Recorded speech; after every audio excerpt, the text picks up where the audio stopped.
Welcome to the Dirt Road Tourist, a podcast about overlanding where we focus on the places you find on the way to camp.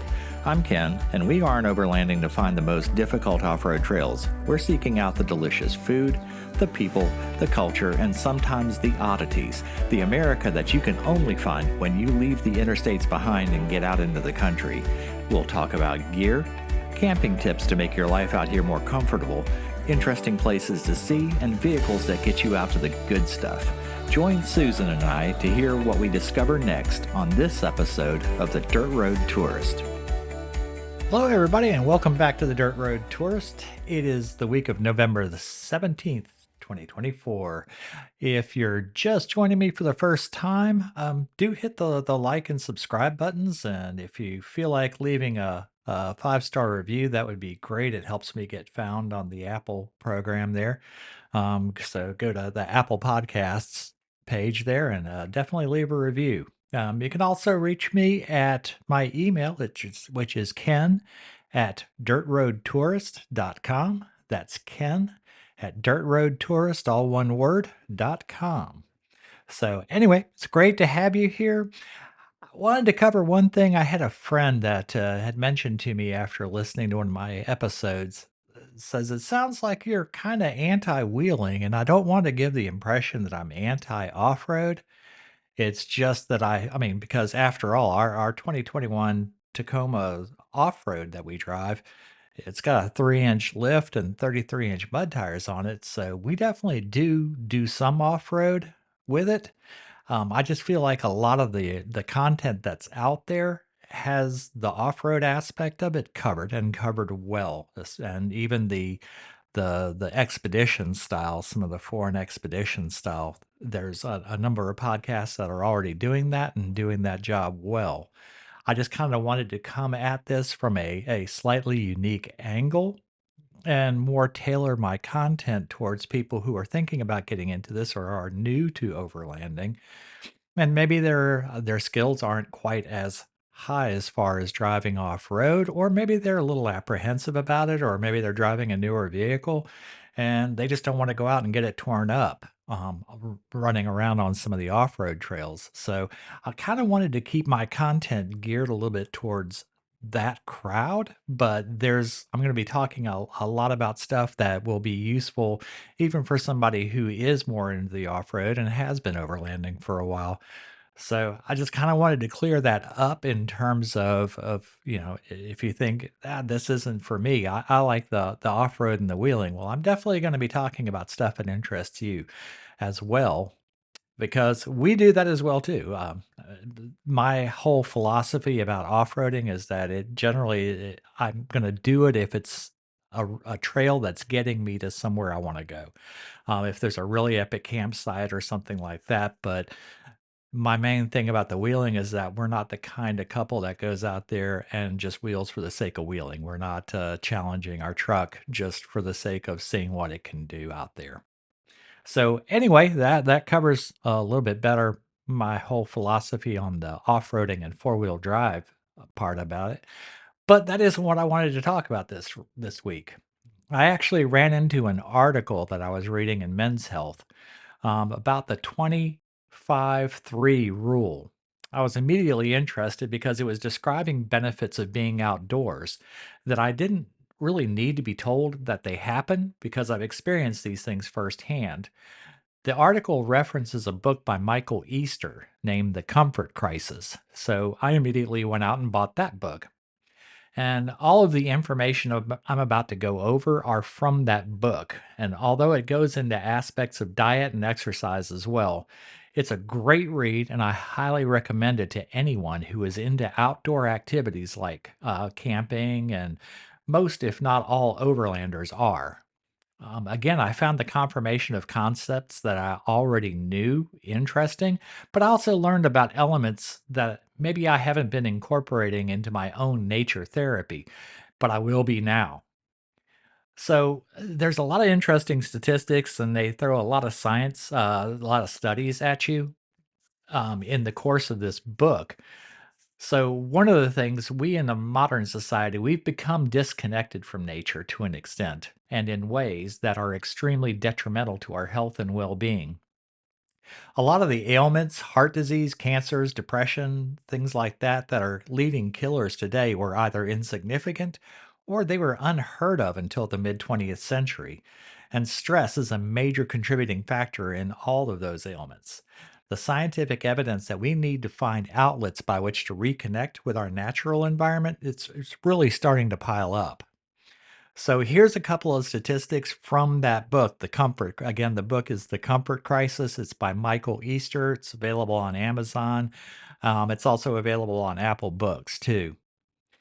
But from that book, he says most of us today rarely experience the natural world.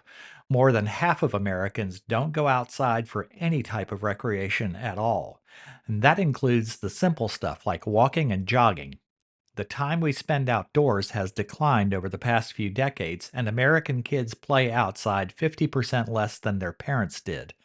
Camping in the woods is down about 30% since 2006.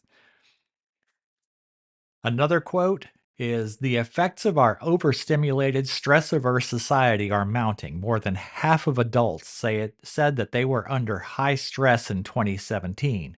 Anxiety grew by 39% in a recent 1 year period.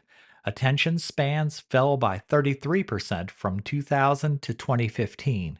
Depression diagnoses are up 33% since 2013.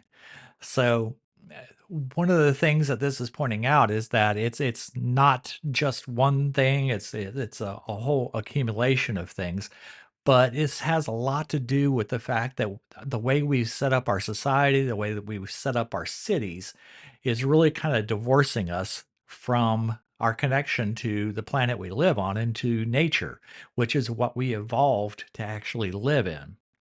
And some of the things that it is talking about are just it really resonated with me because I've felt the stress relief and some of the reconnection to myself that I experience whenever I get out into the woods and take a really good trip in somewhere that's very natural, that's as far away from a city as you can possibly get.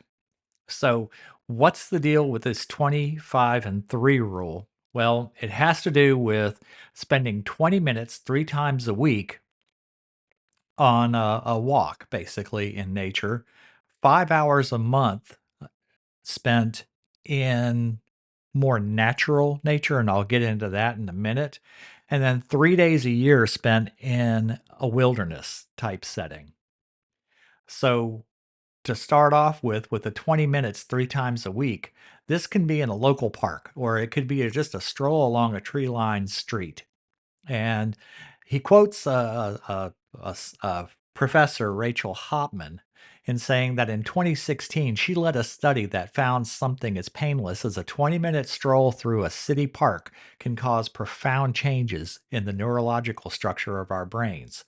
This leaves us feeling calmer and with sharper and more productive creative minds. There's a little magic in 20 minutes that was confirmed by Hopman's colleagues at the University of Michigan. They discovered that 20 minutes outside 3 times a week is the dose of nature that most efficiently dropped people's levels of the stress hormone cortisol. The catch to that study, of course, is that the participants couldn't take their phones outside with them. And this is one of the things that's important about all of these, the 20, the 5, and the 3, is that you need to disconnect. You need to disconnect from your phones, from social media, and just actually be present in nature. And this is something that kind of mirrors experiences that I've had in my trips out on camping and overlanding trips myself. So, in nature, your brain enters a mode Hopman calls soft fascination. It's similar to unfocused mode, but with one key difference. Instead of mind wandering and lightly focusing inwardly, you're lightly focusing outwardly on the nature around you, she said. You're taking in all these things in the outside world that are nice to look at, but they're not overwhelming. Your attention network is turned down, but you're aware of the outside world. One of the things that is posited that nature, just kind of being out in nature and focusing on the natural aspects of where you're going through, is that nature is built up of fractals. Think a tree branch. coming off of a tree trunk and smaller branches coming off that branch, so on and so forth. Rivers, river systems, you have a big river with tributaries that come into it and come off of it. It's branches, it's all fractals. And that's kind of what our brain evolved to be looking at. And what it's our natural environment, basically, and it's something that our brain just evolved to be comfortable with. So one of the things that's mentioned in the book is that this is posited as being one of the reason why Jackson Pollock's paintings actually connect so deeply with people is because they're primarily made up of fractals. But if you think about your average city, it's a whole bunch of square buildings that are painted in drab colors. There's not a lot of variation on color, there's not a lot of variation on shapes, it's just square blocks that you're really looking at, and it's not a natural environment, that we're used to actually being immersed into. So, being able to get out there, just take a walk, focus on the natural aspects of a park, focus on the trees and the birds and the different sounds that you hear in the park, is actually it's been shown that it actually drops your stress hormone levels and it just makes you more focused. So that 20-minute walk can actually it might be on your lunch hour if you have a park or somewhere natural nearby, can actually improve your performance at your job once you come back from that walk. So 20 minutes 3 times a week. The next aspect of this is the 5 hours a month, and what they're saying is just spend 5 hours in more natural spaces. So you're thinking like a couple of hikes in a nearby state park trail. So maybe a couple of weekends out of the year, you go take a couple-hour hike, a 2.5-hour hike on some trails in a state park. The reason why they want you to get a little bit further out than like a city park is that it's a little more natural. It's not groomed, it's not landscaped. You don't have things in planters and stuff out there. It's a little more natural. You're on a trail going through a piece of nature out there. And this 5 hours a month is part of this whole process right here that they're talking about. Moving on from that, you've got 3 days a year, and they're talking about 3 days a year spent in an absolute wilderness area. So this would be something like a national park or somewhere where you can actually get far enough out to where there aren't any road noises, you don't hear any highway noises, you don't have even if you have cell signal, turn the phone off, do not mess with the phone. It's to take a break from civilization for a good 3 days, and it's been shown that this has profound effect on your brain waves. So, on your first day that you're out on one of these 3-day trips, the beta it's mostly beta waves that your brain is going through that your brain is producing most of the time. And these are your action oriented. They're go, go, go waves. And they're kind of hectic type brain waves.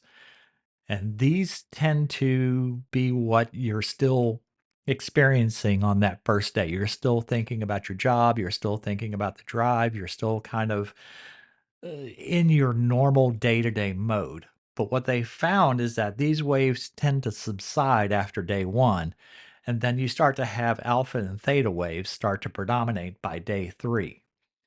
And what's special about that is alpha and theta brain waves are what are associated with deep meditation. It's the kind of things that these Hindu and the yoga people, when they're doing their meditations, it's the kind of brain waves that they're trying to reach with deep meditation. So this is kind of like yoga without having to take a class or pay for an instructor, which is kind of cool. And the effects last long after the 3-day trip is over. This has been shown to have this kind of a wilderness trip and wilderness camping trip and immersion in nature has been shown to have very long lasting effects. So, a quote from the book is, we now know that the 3-day effect doesn't wash off once we're back home. Scientists at UC Berkeley found that U.S. military vets who spent 4 days rafting in southern Utah were still feeling the effects a week later. Their PTSD symptoms and stress levels were down 29 and 21% respectively. Their relationships, happiness, and general satisfaction with their lives were all improved as well. So this can have a really lasting effect. And I've experienced this firsthand back in college, doing some of the hikes and getting out to some of the places and like I would do regular 3 and 4 day trips sometimes into Pisgah National Forest or down into Cherokee National Forest, and these were mostly hiking trips. So I also did a lot of Appalachian Trail sectionals, and I found that the AT was a little bit more peoply than would be effective for me to actually get into that full kind of immersion into nature. But whenever I got out into some of the places where you can go a whole day and not see somebody else, that's when you start really tuning in and hearing what you don't hear. It's kind of jarring when you get out to one of these places and you stop and you're kind of pausing, you're looking around and listening, and all of a sudden it hits you that there's no car noise. There's no sound of traffic on a highway or on a road or on a street anywhere to be heard. It's kind of jarring whenever you first experience that because it's so ubiquitous. Whenever you're at home, especially if you live in a larger town or a city, it's just kind of the background of your life and you don't notice it, but when it's not there, you definitely do notice it. But I've noticed that whenever I get out into places like that for a multi-day stay, when I come back, I just feel more productive. I feel more creative. I feel more relaxed. I feel more focused on the things that I need to focus on once I get back from those trips. And this book was basically confirming with a whole bunch of studies and science that it was kind of validating for me to find out that there's a whole ton of science out there that proves what I already kind of knew inwardly intuitively knew because I've experienced this. So again, I highly recommend this book if you're into outdoors, if you're into camping, and most overlanders are. Definitely give this book pick it up and give it a read because some of the stuff that's in there is fantastic. So, some other interesting things that I read in here that just kind of piqued my interest was that they found that people who live near green spaces are less at risk of all kinds of diseases. So, a review investigated 143 studies on the topic, and it showed those people were less likely to have heart attacks, strokes, asthma, and diabetes, and they were also more likely to survive if they had cancer. So, a few years ago, Susan and I, we moved away from Raleigh, one of the suburbs of Raleigh where we were living, and we now live um, further into eastern North Carolina, and we live in the middle of sweet potato fields, and a lot of soybeans, a lot of cotton farms around here, and it's a much more natural setting, and it's kind of interesting to me that to find out that living near these green spaces, um, just by virtue of living here, it reduces my risk of all these kinds of diseases. I definitely know I feel a lot more relaxed living here than I did living closer to the city. So, other research shows that anti-anxiety medication use rises a relative 28% for every 10 decibel increase a neighborhood experiences. So, if you're living near a noisy highway or something like that, it's definitely detrimental to have that level of background noise that's just constantly there, and it's especially caustic when it's around the place where you live, where you spend most of your time. People who live near loud roads are 25% more likely to be depressed. Other studies show that background noise also impairs our attention, memory, learning, and interactions with others. So, yet another reason why, whenever we can get out onto these trips, out into nature, and get away from some of these things that are harming us, it allows for that our mind to get that mental reset and that reset of focus and to rewire our brain waves for a while so that we can be healthier, more focused, and more present when we do get back home. So these trips, these overlanding trips become very therapeutic and much more important when you think about it in that light, or when you see it in that light. So again, that was kind of what I wanted to talk about this week because I just been really blown away by this particular book, and I wanted to share it with everybody that's listening. So definitely recommend pick up the book. The author again, his name is Michael Easter, and his book is called The Comfort Crisis. So look that up wherever you buy books there. That was all I had for this week. Again, hit that like and subscribe button. And be sure to join me here again next week for another episode of The Dirt Road Tourist. As always, have a great week and go see something amazing.